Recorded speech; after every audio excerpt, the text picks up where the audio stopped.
നമ്മൾ എല്ലാ വർഷവും പരിസ്ഥിതി ദിനം ആചരിക്കാറുണ്ടല്ലേ?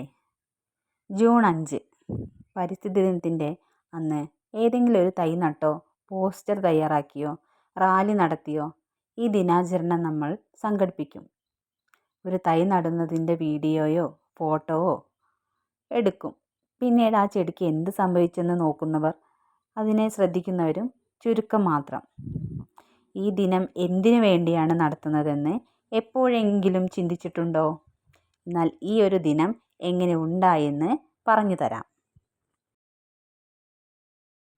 1972 ജൂൺ 5 സ്വീഡൻ്റെ തലസ്ഥാനമായ സ്റ്റോക്ക്ഹോമിൽ നടന്ന സമ്മേളനത്തിലാണ് ആദ്യമായി മനുഷ്യരുടെ പാരിസ്ഥിതിക ഇടപെടലുകൾ സമഗ്രമായി ചർച്ച ചെയ്യാൻ ഒരു ദിനാചരണത്തിൻ്റെ ആവശ്യകത ആദ്യമായി ഉന്നയിക്കപ്പെടുന്നത്.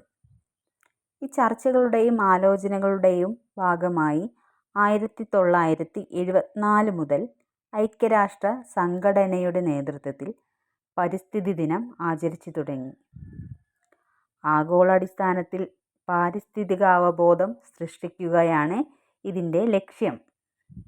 ഒരേ ഒരു ഭൂമി എന്നതായിരുന്നു അന്ന് ആ ഒരു ദിനത്തിൻ്റെ ആ വർഷത്തെ യുണൈറ്റഡ് നേഷൻസ് എൻവയോൺമെൻറ്റ് പ്രോഗ്രാമിൻ്റെ ആഭിമുഖ്യത്തിലാണ് ഈ ദിനാചരണം.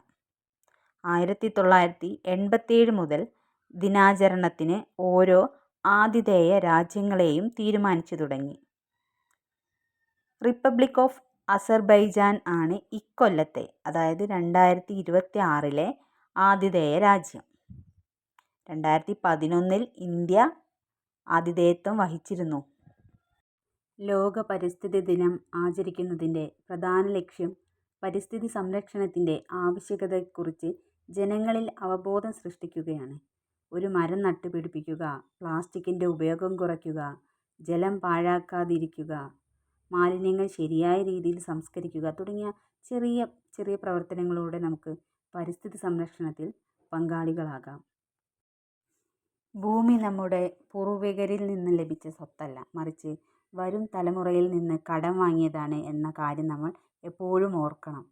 അതിനാൽ പ്രകൃതിയെ സംരക്ഷിക്കുകയും പരിസ്ഥിതിയെ കാത്തു സൂക്ഷിക്കുകയും ചെയ്യേണ്ടത് ഓരോരുത്തരുടെയും കടമയാണ്. ഈ ലോക പരിസ്ഥിതി ദിനത്തിൽ നമുക്കൊരു പ്രതിജ്ഞ എടുക്കാം.